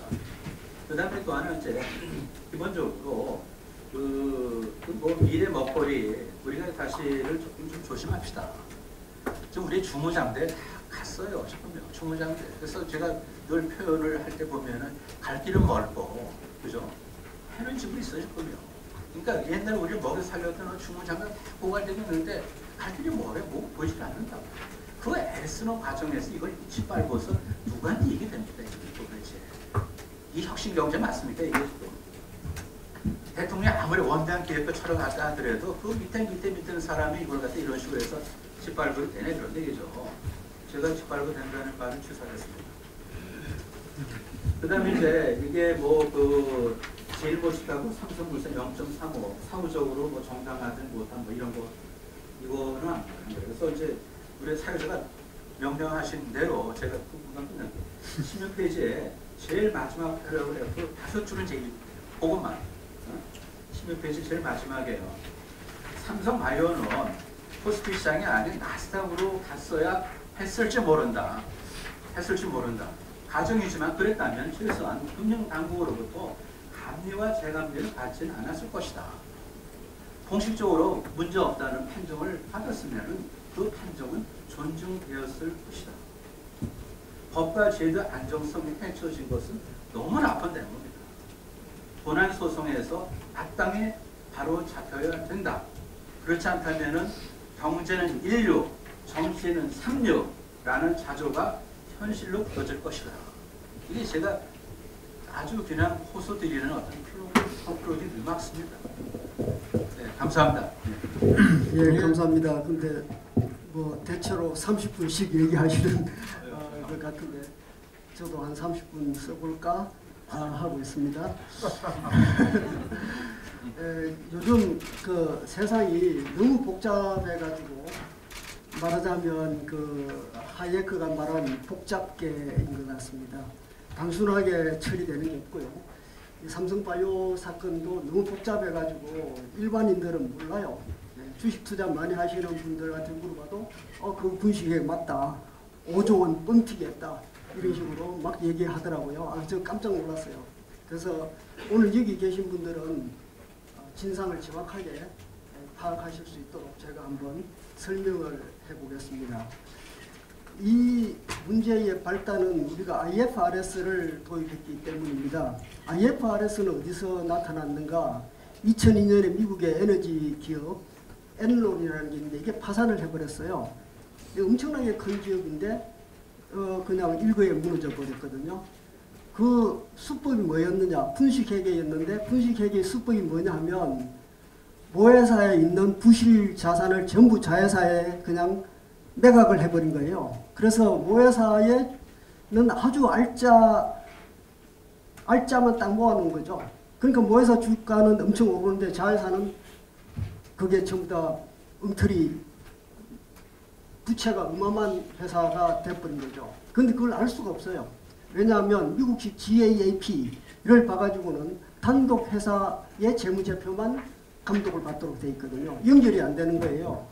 그래서 이거 그러면 안 되겠다. 이게 회사가 여러 개 그룹을 이루고 있을 때는 연결 재무제표를 작성해야 된다라고 생각을 하게 됐습니다. 그럼 그렇게 하는 회계 기준이 있느냐? 있다 이거죠. 어디에 있느냐? 유럽에 있습니다. 그게 국제 회계 기준입니다. 그러니까 IFRS라고 하는 겁니다. 그래서 미국에서 옳거니 그러면 IFRS 도입하자라고 생각을 했죠. 했는데 문제는 IFRS로 도입하면 문제가 더 커지는 문제가 있는 거예요. 왜냐하면 그렇게 되면은 IFRS는 원칙 중심입니다. 원칙 중심인데 실질을 판단해라. 규정에 따라서 된다 안 된다 이걸 판단하지 말고 실질에 따라서 판단해라. 그 다음에 기업의 의견을 중시해라. 이 두 가지 원칙입니다. 그러면 우리가 우리의 원칙에 의해서 이렇게 했다. 우리 실질적으로 이렇다. 이렇게 설명을 하면 그게 감독이 안 되는 거예요. 말하자면 컴플라이언스 코스트가 엄청나게 드는 겁니다. 법규에 적합한 행동을 했느냐를 판단하는 컴플라이언스 코스트가 너무나 심하게 드는 거죠. 그 감독이 안 되는 거예요. 그러면. 그래서 미국에서는 고심 끝에 포기했습니다. IF 도입을 포기했어요. 그리고 일본과 한국도 하려고 했어요. 한국을 했는데 일본도 마찬가지로 이거 안 되겠다 했고 포기했습니다. 한국은 어떻게 했냐? 한국은 우리 공무원들이 열심히 하잖아요. 열심히 해가지고 2011년에 강제로 도입을 해버렸습니다. 그 결과가 지금 이제 바로 우려했던 게 바로 지금 나타나고 있는 거죠. 그래서 이거 본질은 뭐냐? 이게 지금 제가 이게 하도 복잡하기 때문에 용어 정리를 일단 해야 돼요. 자회사를 종속회사, 연결해서 이 세 가지로 막 혼용을 하고 있어요. 지금 우리 언론에서. 그래서 이 자회사하고 연결해서 이 모회사는 전부 한 몸인 회사입니다. 한 몸인 회사니까 연결 재무제표를 작성하게 돼 있어요. 그 다음에 계열회사는 관계회사라고 합니다. 그래서 지금 제가 이제 쓰는 용어는 자회사, 종속회사 또는 관계회사 이렇게 쓸 건데요.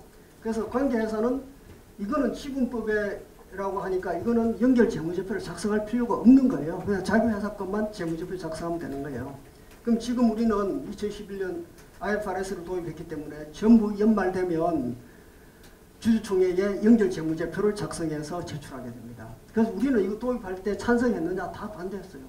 왜냐하면 이게 잘 모르는 제도고 이때까지 미국식 GAAP에다가 K자 붙여갖고 KGAAP를 썼는데 갑자기 IFRS를 하려니까 회계사도 골치 아프고요. 공부를 새로 다 해야 되고 이게 또 전혀 너무 우리는 그럼 실질 중심, 뭐 기업 중심 뭐 이래버리니까 이게 감독이 되겠느냐 이게 다들 우려했습니다. 우려했는데 갑자기 도입하니까 문제가 생겨서 이게 도입하면 안 된다고 그렇게 주장을 했는데도 우리 감독청에서는 무조건 도입을 하게 됐습니다. 그래서 지금 이제 우리 지금 연결 재무제표를 작성하고 있는데 벌써 이제 2011년 도입하고 8년이 지났습니다. 8년이 지났는데 뭐 이렇게 제대로 되고 있느냐? 제가 보기에는 제대로 안 되고 있는 거죠. 그러니까 이런 문제가 터지고 있는 겁니다. 그래서 이 문제는 처음부터 끝까지 이걸 왜 종속회사로 처리했느냐? 관계회사로 처리해야지. 왜 자회사로 처리했냐? 바이오에피스를 관계회사로 처리해야지. 연결 재무제표를 작성하지 말았어야지. 이게 지금 금감원의 얘기입니다. 처음부터 끝까지. 2012년부터 2014년, 2012년, 2017년 이때까지 계속 문제는 왜 이거를 종속회사로 처리했나 라고 하는 문제거든요. 그러면 종속회사를 왜 처리했는데 그건 연결 재무제표 작성하기 위해서 종속회사를 처리했거든요. 그러니까 회계로 투명하게 밝히기 위해서 종속회사 처리한 거거든요. 그게 맞지 않습니까? 왜? 삼성바이오로직스가 에피스의 주식을 85%나 처음부터 갖고 있었고 나중에는 점점 바이오젠이라는 미국 회사가 증자를 포기하기 때문에 삼성바이오만 계속해서 돈을 넣은 거죠. 그래서 91.2%까지 늘어났어요. 그럼 나머지 8.8% 갖고 있는 회사 그거를 우리의 관계회사라고 하면은 그건 이상하잖아요. 예. 그럼 우리의 단독 종속회사로 봐야 되잖아요. 그래서 삼성에서는 계속 이거는 우리의 자회사다, 종속회사도 이렇게 회계 처리했는데 그게 잘못됐다라고 계속 얘기하는 거예요. 자, 그래서 그림을 보면 바이오로직스가 처음에 85대 15로 미국의 바이오젠하고 이렇게 합작 계약을 체결했습니다. 사실은 바이오로직스가 뭐 회사만 있었지 2011년 4월에 설립했지만 아무것도 없는 깡통회사잖아요. 뭐 실적이 아무것도 없죠. 그러니까 누가 여기 회사에 돈을 넣거나 뭐 합작을 하려 하겠습니까? 아무데도 안 하려고 하는 거죠. 그래서 미국 찾다 보니까 미국의 바이오젠이라는 회사가 관심을 보였어요. 그래서 바이오젠하고 합작을 하게 된 겁니다. 바이오젠은 처음에는 원래 우리 합작하려면 50대 50 해야 되는 게 맞죠. 그런데 바이오젠에서는 이게 뭐 알지도 못하는 회사가 와가지고 하자고 했는데 아무리 삼성이라고 해도 우리가 괜히 돈만 밀어 넣는 게 아닌가 했고 처음에 15%만 넣은 거죠. 그러면서 콜옵션을 걸었어요. 그래도 삼성인데 세계적인 기업인데 이게 혹시 나중에 대박 터지면 어떻게 하지? 대박 터지면 우리가 반쯤 가져가야 되겠다 라고 생각해가지고 50% 마이너스 1주의 콜옵션을 그런 겁니다. 콜옵션이라는 것은 네가 갖고 있는 주식 반을 우리가 시초 가격으로 회사 설립 때 그 시초 가격으로 살 수 있는 권리죠. 이거는 굉장히 유리한 거죠. 바이오젠으로 봐서는. 나중에 회사 잘 되면 그때 주가가 처음에 10,000원 하던 게 50만 원 할 거 아닙니까? 그럼 50만 원짜리를 우리가 단독 10,000원에 사겠다는 거죠. 근데 이런 걸 왜 계약을 해야 되느냐? 삼성바이오로직스는 다급하죠. 어느 회사를 빨리 기술력 있는 회사를 잡아야 되니까 다급하니까 이런 불리한 조건으로도 오케이 15%만 주겠다. 오케이 15% 좋다 이런. 그 다음에 이제 그러면 이게 이 바이오 산업이라는 게 무슨 이렇게 금방 이렇게 그 실적이 나지를 않아요. 하나 개발하는데 엄청난 비용이 듭니다. 제가 듣기로는 신약 하나 개발하는데 예를 들어서 히밀라 그러니까 복제약 개발하는데 2천억 정도 든대요. 그래서 돈이 자꾸 드는 거예요. 돈이 자꾸 드는데 이 바이오젠으로 입장에서는 이게 뭐 될지 안 될지도 모르는데 우리도 계속 돈을 넣을 필요가 있나 이제 이렇게 판단이 된 거죠. 그러니까 삼성바이오로서는 우리는 그걸 포기할 수 없잖아요. 그래서 계속 이제 돈을 밀어 넣다 보니까 91.2%까지 지분이 취소가 됐고 바이오젠은 8.8%로 지분이 떨어지게 됐죠. 근데 이제 바이오젠으로서는 그래도 느긋한 게 너희들 애써봐라. 애써갖고 나중에 성공하면 우리가 50% 마이너스 1주 우리가 가져갈 거다. 이렇게 딱 하고 있으니까 뭐 괜히 뭐 돈 위험하게 돈 넣을 필요가 없는 거죠. 그래서 기다리고 있었던 거죠. 자, 그래가지고 2012년 2월 28일 합작회사 바이오 에피스를 설립을 하게 된 것입니다. 자, 근데 정선이는 뭐라고 하냐 하면 이게 분식회계다 이렇게 얘기하면서 과실, 중과실, 고의로 단계적으로 수위를 높였습니다. 첫째로 1번 동그라미 1번 보면 바이오 에피스를 2012년 설립 시부터 2013년까지 이것을 왜 종속회사로 처리했나? 이거는 분식회계다. 이렇게 얘기를 한 것입니다. 그러면 바이오로직스가 85%를 갖고 있고 바이오젠이 15%를 갖고 있는데 이것이 관계회사로 해야지 왜 종속회사를 했느냐? 이렇게 자꾸 얘기를 하는 거예요. 야, 그래서 우리가 보통 보면 우리 상법에는 50%를 초과하고 있는 회사를 모회사로 하고 그 다음에 50% 초과 안 되는 회사를 자회사로 하거든요. 이럴 때는 우리 연결재무제표를 작성하게 되어 있거든요. 그래서 85%를 가지고 있는데 이것을 굳이 관계회사로 처리했어야 한다는 정선이의 결정을 이해가 안 되는 거죠. 왜 이걸 관계해서 85%를 갖고 있는데 그래서 오히려 이렇게 85%를 갖고 있는 회사를 이걸 관계회사로 해가지고 연결재무제표를 작성하지 않는 것 그것이 오히려 분식회사가 분식 아니겠느냐 회계 분식이 아니겠느냐 저는 이제 그런 생각을 합니다. 그 다음에 이제 두 번째로 2013년부터 2014년까지 그때라도 관계회사로 처리했어야 하는데 하지 않았다. 이거는 중과실이다. 처음에는 뭐 몰라서 경과실이다 치고, 두 번째 가서는 이거는 완전히 분식회계니까 이게 중대한 과실에 의한 분식회계다. 이제 수위를 높여가게 했던 겁니다. 그래서 이때도 보면은 오히려 지분이 91.2%나 높았고 바이오제는 8.8% 떨어졌습니다. 그래서 이것을 왜 관계회사로 처리하지 않았냐 하는 것은 이것도 참 이해하기 어려운 이야기죠. 왜 그럼 정선이가 이런 얘기를 하는지 그건 제가 좀 이따 설명하겠습니다. 그 다음에 18페이지 3번을 보면 2015년에 돼서야 비로소 이제 관계회사로 처리를 했습니다. 왜 이때 관계회사로 처리했냐면 바이올 시밀러 2개가 한국하고 유럽에서 판매 권고를 받았어요. 판매 권고를 받으면 판매 승인 권고를 받았습니다. 판매 승인 권고를 받으면 주가가 한번 팍 뜁니다. 그 다음 진짜로 판매 승인이 탁 떨어지면 또 한번 팍 뛰죠. 이렇게 뛰니까 이게 이제는 바이오젠이 이제 눈을 뜰 것이다. 바이오젠이 이때까지는 주저했지만 이제는 판매 승인이 딱 나는구나. 그러면 이건 대박이다라고 틈없이 진입하겠죠. 그래서 예상을 해서 이제는 이거는 우리가 관계회사로 해야 되겠다. 이쪽에서 영향이 있을 거다 했고 이제 비로소 관계회사를 했죠. 그래서 뭐라고 하냐면은 2015년에 관계회사로 처리한 것은 잘했다. 잘했는데 그러면 왜 2012년부터 14년까지 재무제표를 수정을 안 했냐. 이거를 고의라고 한 겁니다.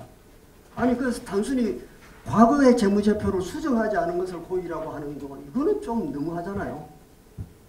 그래서 이게 무슨 과거 거 수정하 과거 지나간 건데 이거 왜 과거를 그거 회계 조작을 해서 새로 회계 정보를 만들지 않았나. 그게 아주 악질적인 고의다라고 얘기하면 그거는 좀 생각하기에 우리가 생각하기에는 보통 좀 이해하기 어렵습니다. 그런데 아마 아까 최성재 교수님이 그런 말씀하셨어요. 과실범에 대해서는 고발을 하기 어렵다.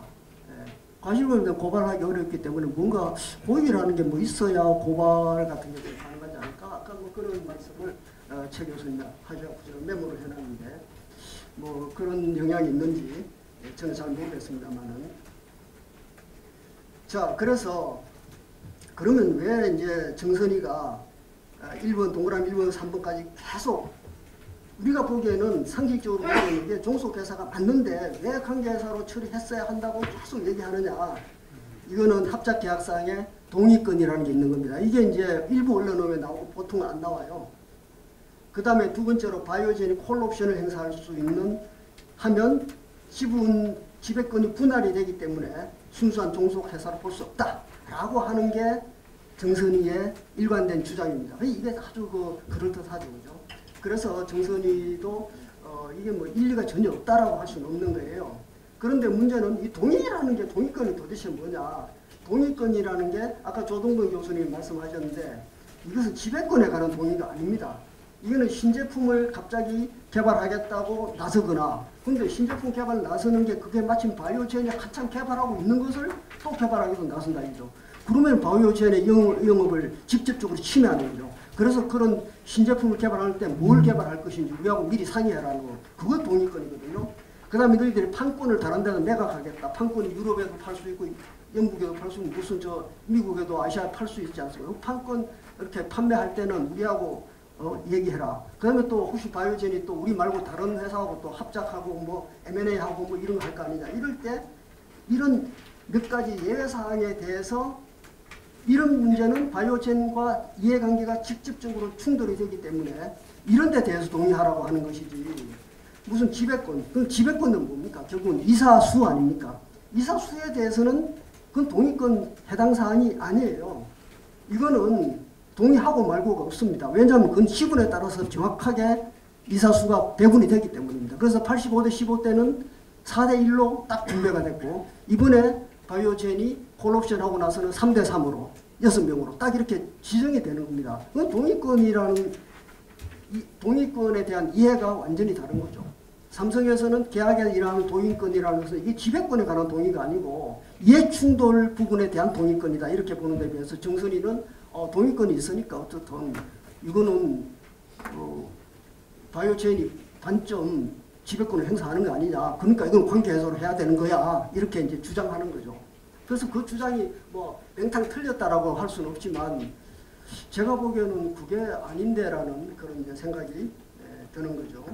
그 다음에 콜옵션이라는 것도 보면 그것도 2018년 6월까지 행사할 수 있다라고 계약서에 되어 있습니다. 그리고 콜옵션 행사 후에는 지분 비율에 따라 이사 임명권을 가지는 것으로 그렇게 또 계약서에 되어 있단 말이죠. 그래서 그 이전에는 4대1 비율, 그 이후에는 3대3으로 이렇게 된 겁니다. 그렇기 때문에 이게 지배권에 관한 동의는 아니기 때문에 그 전체적으로 그럼 얘기를 해보면 이거는 종속회사가 맞다라고 보는 거죠. 그리고 IFRS의 실질이 뭐냐? 실질적인 지배권을 가져라. 실질적인 지배권을 가지면 90%를 가지더라도 주식은 90% 가지더라도 실질적인 지배권이 없으면은 그거는 관계사로 보는 거죠. 그런데 이 지금 이때까지 2014년, 15년에 관계사 변경의 전까지는 실질적인 지배권도 있었던 거죠. 말하자면 실질적인 지배권도 있었고 형식적으로 주식 자체도 85%에서 91.2%까지 가지고 있었다는 거죠. 그래서 우리가 보기에는 이거는 종속회사가 맞다는 거고 저쪽에서는 실질적인 지배권 단점은 아직도 바이오젠이 가지고 있는 거야. 그러니까 이런 관계에서 처음부터 처리했어야 되는데 왜 계속해서 고집을 부렸냐. 그러니까 너희들 이거는 완전히 고의야. 이렇게 이제 얘기를 하는 거죠. 이게 본질입니다. 자, 그러면 바이오젠이 콜옵션을 가지고 있고 콜옵션을 가질 때 또 뭐냐면 이게 이제 그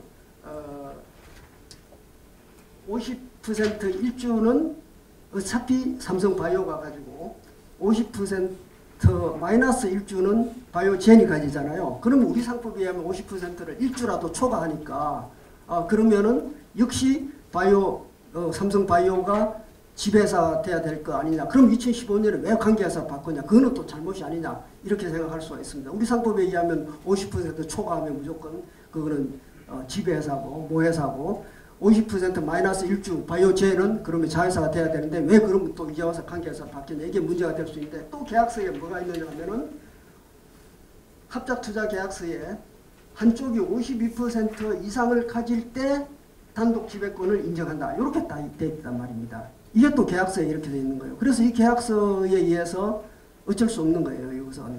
그러다 보니까 계속 단독 지배권을 가진 것으로 2015년 관계에서로 전환되기 전까지는 그래서 저도 이게 50% 플러스 1층은 계속 우리 생각에 계속 그 종속회사 모회사 맞는데 왜 이게 계속 관계회사로 또 바꿨지? 이게 잘못 아니냐? 저는 처음에 막 그렇게 괜히 헷갈렸는데 알고 보니까 52%가 또 있더라고요. 52%. 이게 이제 결정적인 얘기입니다. 자, 그래서 이번에 이제 행정부분에서 가처분에 대한 집행정지 신청, 집행정지 가처분 신청을 했는데 이것은 이제 인용을 했습니다. 인용을 하고 그래서 저는 뭐 그 인용한 것은 아까 최 교수님 다 설명하셨다시피 제대로 잘 했다라고 생각을 하고요. 그 이제 나머지는 이제 본심 남았습니다. 본안 소송이 남았는데 본안 소송에 대해서는 내가 말하지 않겠습니다. 왜냐하면 우리 판례에 대한 평가와 해석은 항상 최중심에 대해서 하거든요. 미리 이렇게 얘기해버리면 판사들이 영향을 받는다 해가지고 특히 이제 나처럼 유명한 교수가 얘기를 해버리면 판사들이 영향을 받을 우려가 있다 해갖고 판례 평석을 잘 안 합니다. 안 하기 때문에 저도 그냥 본안소송 결말을 기대한다는 말로서 맺도록 하겠습니다. 감사합니다. 원래 저희가 이 발제를 준비할 때 서로 각자 논문을 글을 보고 한 게 아니고 발제자분께서 각자 하신 거여서 이 마지막에 발제하다 보니까 제가 할 말들을 다 빠져가다가 지금 어떻게 얘기해야 될지 고민이 됩니다.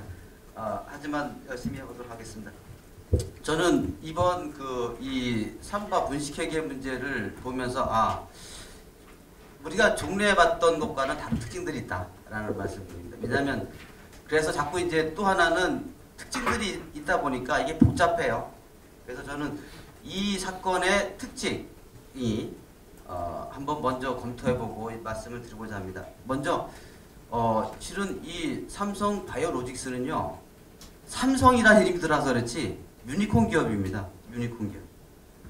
2011년에 창업을 했어요. 설립은. 유니콘 기업이라고 하는 것은 창업한 지 10년이 안 됐는데 자산 가치가 1조 이상인 회사를 말하거든요. 그런데 지금 삼성 바이오로직스는 2011년에 창업을 했어요. 설립을 했죠. 그리고 지금 2019년이죠. 지금 현재 시가총액이라고 하는 자산 총액이죠. 이게 지금 27조입니다. 27조. 이게 지금 유니콘 기업이에요. 유니콘 기업이라고 하는 것은 신성장 동력을 찾아서 혁신을 통해서 새로운 시장을 만드는 거죠. 그런데 이제 거기에 삼성이라는 이름이 들어가다 보니까 이 기업이 마치 구태의연한 종래의 판단하는 어떠한 그 경영에 대한 위법성 판단을 종래의 기업들을 기준으로 해서 하고 있는 것 같아요. 그래서 이 부분에 대해서는 우리가 유니콘 기업이라고 하는 것은 새로운 유형의 사업 유형이라는 거죠. 그래서 이러한 새로운 사업 유형에 대해서는 종래에 있었던 룰이라고 하는 것은 좀 탄력적으로 봐야 돼요. 그런데 현재 이 사건은 새로운 유형의 사업에 대해서 종래 사업의 유형에 대한 위법적 판단을 가지고 그 기준을 가지고 지금 문제 삼는 게 아닌가라고 하는 면에서 좀 아쉬움이 있습니다. 두 번째는 아까 지 교수님 말씀하신 대로 IFRS라고 하는 것은 실은 규정 중심이 아니에요. 옛날에는 우리가 이제 우리나라 회계 기준원이 있죠. 거기서 한 회사의 회계만 할 때는 구체적으로 회계장부 작성하는 방법에 대해서 규정을 했었죠. 그런데 IFRS가 되면서 이건 원칙 중심이 되는 거예요. 왜냐하면 연결재무제표를 다 따지다 보니까 구체적으로 룰을 정할 수가 없어요. 그래서 IFRS를 했고, 그 다음에 현재 우리나라는 기업들, 상장 기업들은 다 해야 됩니다. 특히 이제 이 바이오로직스는 2016년 10월에 상장을 했어요. 그러다 보니까 이 사건에서 제일 중요한 것은 2015년이 매우 중요한 것 같습니다. 2015년이. 왜냐하면 2015년에 회사가 수익이 급증을 했고요. 다시 아까 최 교수님 말씀하신 대로 이 복제약 가운데서 자가 면역 치료제 이것이 우리나라 시판이 되고 그 다음에 유럽에서 판매 승인이 나면서 다시 말하면 대박이 난 거예요. 대박이 난 회사입니다. 대박이. 그래서 그 전까지는 그냥 아까 말한 바이오젠이 투자도 억지로 하고 지켜만 보던 그런 벤처기업이었다는 거. 그래서 이런 벤처기업들한테 또 새로운 기업한테 아직 책임 말씀하신 대로 회계 기준도 명확하게 정되지 않은 상황에서 실은 금융감독원에서 또는 금감위에서 증선위에서 위법성을 판단하는 것은 매우 성급한 이러한 경향이 있습니다. 또 하나는 지금 현재 문제되는 것은 삼성 바이오로직스가 소위 말하는 신약을 개발하기 위해서 갖고 있는 기술들이 많이 부족하죠. 특허 기술도 많이 부족해서 미국에 있는 바이오젠이라는 회사랑 합작을 했다는 겁니다. 합작. 외국계 회사랑 합작한 겁니다. 회사랑. 그러다 보니까 그 외국계 회사한테 실은 아까 책임 말씀하신 대로 초기에는 성장 가능성이 매우 불투명하잖아요. 그러다 보니까 바이오젠이 실은 15% 투자를 했었죠. 하지만 나중에 혹시 성장 예상에서 콜옵션을 둬서 49만의 질수까지 싸게 주식을 팔라고 할 수 있는 이 콜옵션을 갖고 있는 조건부 이면 계약이 있었던 거죠. 이런 특성들을 우리가 한번 감안해 보면서 제 말씀을 드리고자 합니다. 이번 사건은 실은 이 분식회계라고 딱 결정이 지금 나잖아요. 그럼 여러분 아시겠지만 분식회계는 이 상장회사가 시장에서 투자들을 속이기 위해서 투자를 받거나 하기 위해서 손해가 났음에도 불구하고 이익이 난 것처럼 허위 계상을 해서 주식을 비싸게 평가하도록 해서 이익을 보는 거거든요. 대신 문제는 뭐냐? 회사가 이익을 보긴 보지만 또 하나는 문제가 뭐냐면 투자자가 피해를 보는 거예요. 이걸 막기 위해서 분식회계라고 하는 것은 실은 우리 현행법에는 분식회계 규정이 용어가 없습니다. 그래서 허위 사실을 기재하거나 기재할 사실을 기재 안 한 경우에 그래서 사업보고 작성을 해서 그 다음에 그것을 공시하는 이것이 우리가 말 허위 공시가 여기에 문제가 되는 겁니다. 근데 문제는 뭐냐? 허위 공시가 문제가 되려면 허위 공시가 되면은요 일단은 회사한테는 기본적으로 형사상 아까 말한 또 행정벌 주어지게 되고요. 또 하나는 증권 집단 소송의 대상이 돼요.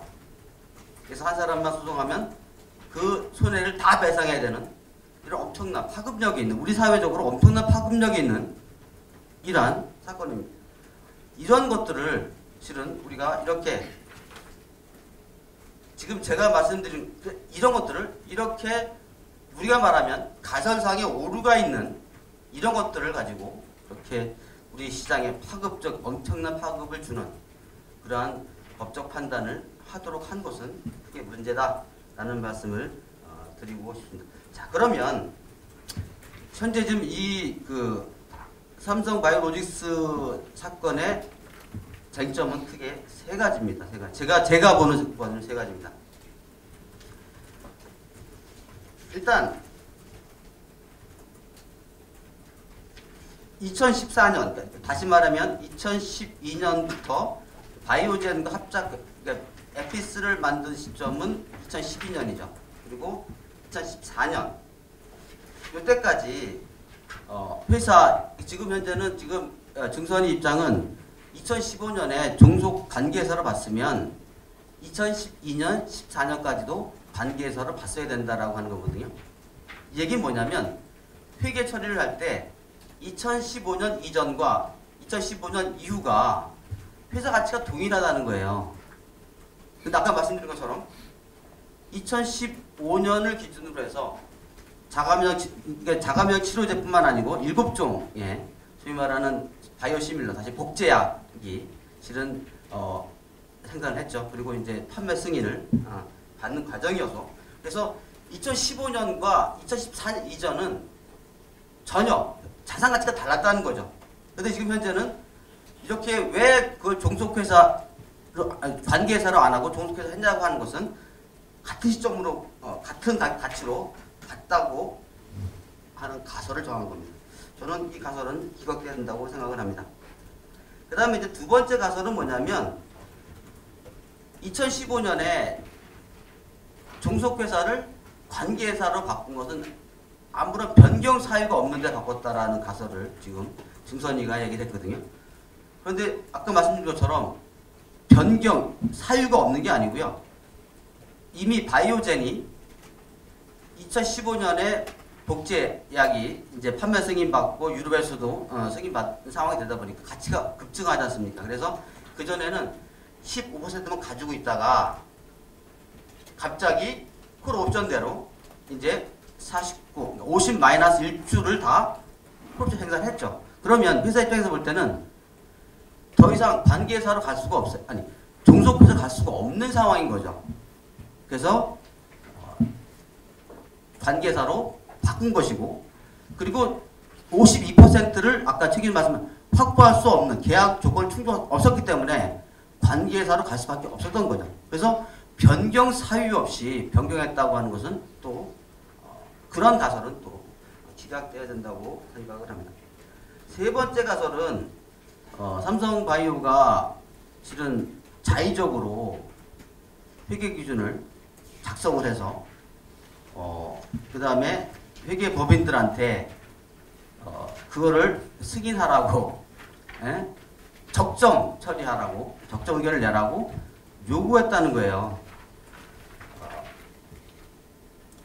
다시 말하면 자의적인 회계 기준을 마련했다는 겁니다. 근데 아까 말씀드린 것처럼 IFRS는 그 회계 기준은 회사만이 제일 잘합니다. 그리고 그것이 적정한지를 회계법인이 판단하는 거예요. 판단하는 겁니다. 다시 말하면 회계법인이 삼성이 바이오가 자의적으로 회계주를 마련했다. 이것도 실은 문제가 있습니다. 문제는 뭐냐면 지금 현재 증선위에서 회계법인도 함께 지금 그 형사고발한 상태거든요.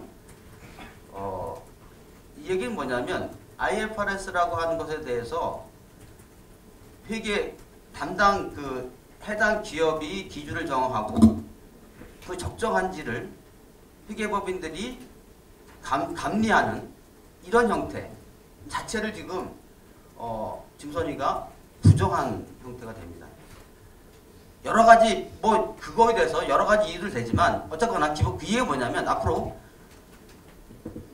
우리나라 회계법인들이 감리한 거에서 적정 의견을 낸 거에 대해서 시장에서 신뢰할 수 있냐는 거예요. 저는 기본적으로 그래서 우리나라의 기본적 회계 시스템 자체를 부정한 이러한 결과가 될 수 있기 때문에 이러한 그 가설은 당연히 기각된다 봅니다. 물론 앞으로 이제 이런 세 가지 쟁점들에 대해서 법원에서 이제 본안 소송 들어가서 충분히 검증이 되겠죠. 검증될 겁니다. 저는 법원에서 충분히 검증을 해서 지금까지 문제 제기된 것들이 실은 그대로 만약에 증선위가 요구한 대로 이게 인정이 된다고 한다면 채택이 된다고 한다면 글쎄요 저는 우리나라 법치주의가 어디로 갈지 매우 걱정됩니다. 자, 그 다음에 또 하나는 이 기본적으로 이번에 분식회계라는 가지고 규제하는데 대체 무엇을 위해서 이렇게 지금 정부가 이렇게 삼성바이오에 대해서 행정벌, 형사벌 하려고 하는가? 더구나 주주들이 피해보는 소위 말하는 거래 정지까지 시키고 상장, 폐지, 논의도 막 있고 이 정도까지 몰고 가는가라고 하는 거죠. 지금 국가 권력 또는 법을 통해서 과도하게 처벌을 하거나 행정벌을 가하는 경우는 과잉처벌이라는 얘기를 많이 씁니다. 그래서 우리가 이제 헌법 30조 2항에 나와 있는 과잉금지 원칙이라고 하는 틀 속에서 보면 한번 우리가 이것을 심각하게 고민해 볼 필요가 있습니다. 자, 분식회계라고 하는 것은 아까 말씀드린 것처럼 의도적으로 시장에서 허위사실을 사업보고서에다가 작성해서 공시해서 회사 입장에서 이익을 보고 투자자한테 피해를 주기 위한 거예요. 피해를 주기 위한. 그런데 의도적으로 해야 되는데 지금 말씀드린 것처럼 계속해서 2016년 상장하기 전에 2015년도에 계속해서 삼성바이오에서는 상장을 해야 되니까 계속해서 유가증권 발행신고도 해야 되고 하다 보니까 계속해서 유권해석을 부탁을 했죠. 그래서 협회에서 이 기준이 맞냐 안 맞냐 물어봐도 금감원도 동의를 했습니다. 그 얘기 뭐냐면 그 기준을 쓴다고 하는 데에서는 의도적으로 분식회계를 하겠다 의도가 있다고 보기 어렵다는 거죠. 의도가 없다는 거죠. 보기 어렵다는 겁니다. 그리고 또 하나는 지금 그 상장할 당시에 삼성바이오로직스의 그 주가가 13만 원 정도 했어요. 지금은 40만 원 정도 하죠, 그죠? 소위 말하면 분식회계를 그 이후에 잘못해서 과연 주주들 손해를 받는가라고 하는 겁니다. 주주들 손해, 물론 개별적으로 중간에 팔고 사신 분들도 있겠지만 전반적으로 투자자 피해 없다는 겁니다. 그럼에도 불구하고 이렇게 과도하게 처벌을 하는 것은 우리가 실은 과잉 금지원칙 위반되고 우리가 말하면 잘못하면 보호법이 없는데 쓸데없이 처벌하는 그런 과잉 처벌에 사례될 수 있다라는 말씀을 드립니다. 시간이 예, 3분 정도 되겠습니까? 예. 3분 정도. 그다음에 이제 결국 이번 증선위 같은 경우에 금융감독원, 금융감독위원회, 증선위, 금융감독원 다 금융감독 당국들이죠. 그런데 이번 사건을 보면서 계속해서 지금 이번에 행정명령 집행 정지 가처분 결정 난 걸 보게 되면 2016년에 금감원에서 그 회계 상장을 위해서 예를 들어 그 회계율이 적합하냐라고 물어봤을 때 적합하다고 그랬단 말이에요. 그리고 그 이후에 한참 지나서 2017년에 정권이 바뀌고 나서 재감리에서는 분식회계다라고 얘기를 했어요. 자, 그러면 금융당국이라고 똑같은 사안에 대해서 계속해서 이렇게 번복해서 말을 했을 때 시장이 불안해진다는 거죠. 그리고 금융감독원이 하는 행위에 대해서, 금융감독원이 하는 것에 대해서 국민들이 신뢰할 수 없어요. 그러면 금융당국이 하는 행위에 대해서 계속해서 디베이트가 발생하고 소송으로 가고 계속 이러는 경우에 우리 금융시장이 안녕이 될 것인가 하는 문제입니다. 전반적으로 우리 자본시장, 금융시장이라는 것이 대외 실이 떨어질 수 있다는 거예요. 그런 점에서도 우리가 어쨌거나 법원에서 이제는 공립법원으로 넘어갔습니다. 더 이상 이제 우리가 금감원이 금융당국이 바라보는 갭이라고 하는 기준의 회계 방식은 우리는 쓸 수가 없습니다. 이제는 IFRS라고 하는 원칙 중심의, 그리고 기업들 스스로가 회계 기준을 정하고 회계법인들이 적정성을 판단하는 갈 수밖에 없어요. 이 갈 수밖에 없는 상황이라고 한다면 우리가 갭이라고 하는 과거의 룰을 가지고 분식회계 여부를 정부가 금상국이 판단하는 것은 실은 시대적으로 큰 오류가 있다. 그래서 저는 지금 현재 증선이가 제시하는 이런 쟁점들, 문제제기들, 이런 가설들은 실은 기각되고 법원에서도 그것이 충분히 검증이 돼서 기각돼야 우리나라 금융시장이, 특히 자본시장이 성장할 수 있다. 그리고 더 많은 그러한 유니콘 기업이 나올 수 있다라는 생각이 듭니다. 예, 감사합니다. 중앙대학교 강철승 교수인데 저는 회계학을 전공한 교수인데 한 40년을 정년을 했는데, 문제는 아까 여기에서 일반적으로 이거 가프라는 것은 일반적으로